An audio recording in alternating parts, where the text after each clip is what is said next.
Are we looking at the death of selling of Amazon businesses? Is it still going on? What's the overview here? Yeah, definitely not the death, Michael. I think e-commerce is here to stay for a very long time, certainly in the direct-to-consumer market and most certainly in the Amazon space. I think every wave of technology since the dot-com boom has seen ups and downs of different types of asset classes.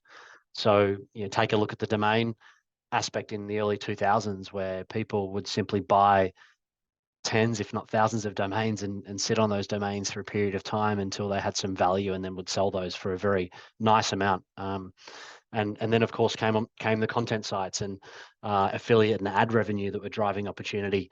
Shortly after then, of course, was apps in spaces like gaming or work apps.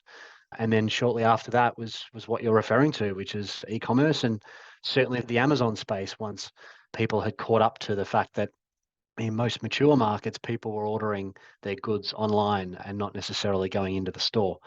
And of course, markets like the United States and the United Kingdom and Australia to a certain extent have seen this dominant force of e-commerce become the norm. But there are certainly many other markets that don't particularly have the maturity that those countries have. And so we see this continuing. And from our point of view, we as a marketplace consist of two parts. So we of course help business owners with providing a valuation to their business, so to understand what their business is worth.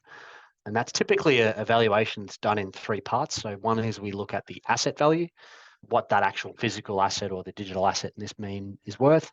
Second is the financials that are associated to the business, revenue, expenses, and whether it's profitable. And then the third component is there anything about the business that is unique or has intellectual property that provides an increase on the valuation?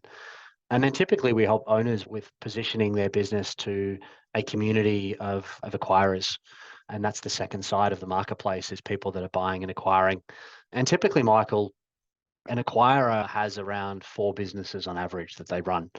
So this micro community that is just huge in numbers. We have, I think, more than 3 million members on the platform, on average have 4 businesses. And so you see this sort of biggest kept secret of people building fantastic businesses through the e-commerce and in particular the Amazon space, and then flipping them and continuing to grow as well.